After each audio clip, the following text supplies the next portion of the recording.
I don't know if I ever divulged this secret, but I'm really a football player that happened to love basketball.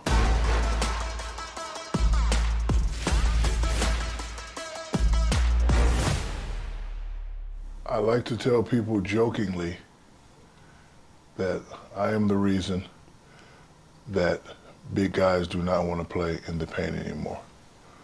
Before I fell in love with Magic Johnson and Larry Bird, Too Tall Jones and Mean Joe Green was my guy.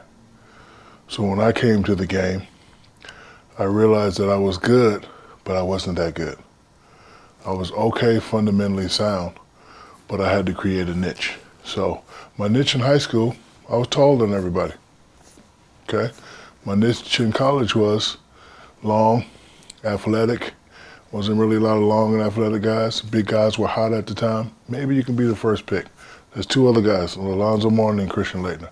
Now when I get to the NBA, I'm like, damn, David Robinson runs faster. Patrick Ewing shoots better. Hakeem Olajuwon has all the moves. I'm stronger. Let me beat these guys up. Let me beef up. I saw guys stay away from battling me. The game plan would be, we got to bring Shaq out. It's hard to play down there because when you're that big, you don't get calls, right? People always used to say, Shaq, you take a beating. It wasn't a beating. I loved it. I love physicality. Football, that's what we do. If I didn't take a beating, I didn't feel like I was playing hard enough. The beating that I took was a sign of respect that you couldn't stop me. I didn't get a lot of calls and used to complain all the time. But one thing I love about David Stern is he was real. So we go in his office one day, because I'm at the end, and I'm letting him know, Mr. Stern, next time somebody hack or Shaq me, I don't mind taking 15, 20 games. And he says, son, if we call every foul that was committed on you, the game will last 4 hours. And I thought about it, like, you're right. And he said, Shaq, you're over here complaining about fouling. I got 28 teams complaining about you. And I thought about it, and I was like, and I'm all about the game. I don't want to shoot 100 free throws anyway. I don't. I don't want to read Shaq 20 out of 100. I don't want to, let's just play. And then I said to myself, okay, I'm not getting the calls.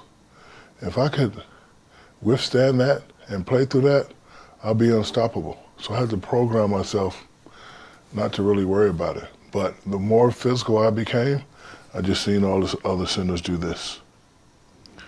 They just slowly keep doing that, keep doing that, keep doing that. And now, 15, 20 years later, you got guys shooting threes. It's cute. It's not something I would do. And somebody asked me the other day, oh, Shaq couldn't play today. But you're not paying attention. I am playing today. My name is Greek Freak. Who was the first big guy to take it coast to coast? Oh, you don't remember? Check this play out. Look at the big guy run the floor. Oh, yes. Oh, yes. I play just like Greek Freak. Take it off the glass, high percentage shots. High percentage shots. I shoot a three every now and then, so I would actually love to play in this game. It's less physical. I would bring a little bit more physicality. I would bring my length, I would bring my athleticness, and I'd be Greek Freak. So before you say Shaq can't play in this era today, I'm already playing. My name is Giannis Antetokounmpo, however you pronounce it. So when you watch the game today, all the centers that are playing, is there one that you say, well, he could dominate in the post? It's one or two guys I think that if they put their mind and effort to it, they could dominate in the post. One is a New Jersey native, goes by the name of Karl Anthony Towns. He's fundamentally sound, he's long, and he can shoot. The advantage he has is they're not going to double team you, so you're down there one-on-one. Go to work. The other guy is Joel Embiid. Bigger, beefier. You should be able to punish down there. But these guys like shooting jumpers. Yes, it's pretty, but at the center position, you're supposed to be the most efficient piece on the floor. Like, that's back when I played, you know, you got guys shooting 57, 60, 62, 63, 64%.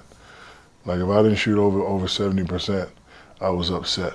But now, You know, I was always taught the things that are difficult, you have to make it simple. So instead of stretching out, shooting threes, you should dominate in the post. Joker is a guy that could do work in the post. I don't think he can be dominant, but he can be effective. So they're not in part because all the analytics guys from those respective teams are telling them this is no longer a high percentage shot. What do you say to those guys? If you got a skilled guy like me playing in the post, you can't tell me it's not a high percentage shot. Right now you got a lot of unskilled guys trying to play the post who don't like taking the contact, which makes the analytic numbers sound about right. And then if you already don't want to feel the contact and you're looking at something that's in your favor, it's just going to push you out even more. But it's not true.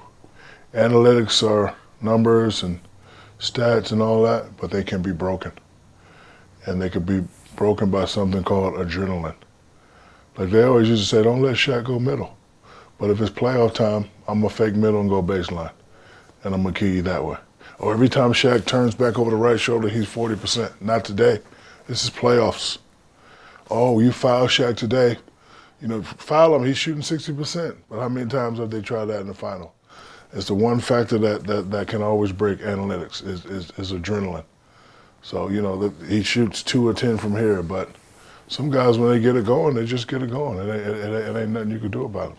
My contention is if a big man comes in and wants to dominate, he can dominate, and easily, because we have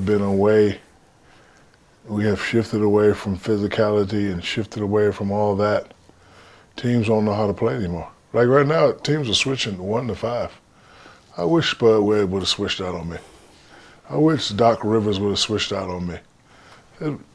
So if you get another guy that comes in, it'll be like it was back in the old day. There'll be one guy that you got to change your defenses for. But he would have to be like so dominant because, you know, you'd have to average. You'd have to be like Greek Freak, but in the post. See, Greek Freak is averaging 28. His 28 is this. If you get a guy that just stays in that area and does that, then the game will start to shift back. But Kenny Smith said something one time, and it made a lot of sense. He said that all the players that you're watching now, we were products of their environment. And it was true. Because when I was coming up, big guys didn't shoot jumpers. I watched Ewan. And I watch all these guys, Kareem. We never shot jumpers, right? So then I'm pushing all these guys and beating all these guys out, and here comes Dirk and Garnett and all these guys. Now you got the guys watching them, and they're saying, I can't do what Shaq do. I can do what he do. And they go outside and practice that. And then you got a couple guys that like the physicality, and they watch me. Like I wasn't watching David Robinson. I'm not that skilled. I'm not watching, you know, guys that were fundamentally sound and, you know, study the game, and I couldn't watch that. I watched guys that were ferocious, guys that had tenacity, guys that you know, wanted to fight, dive on the floor, all that stuff. So when Kenny said that, it made a lot of sense. So all these guys that are playing now, they're products of Dirk, Garnett, a little Duncan. And so, you know, when I hear that the last big man MVP was me, it's kind of flattering. I just want to see how long it lasts. The evolution of this pace and space game. Big man could do more. That's stupid and asinine. It's cute. You're better off shooting the 3. I'd be Michael Jordan in this era. I'm old school. You have to adapt or change sports.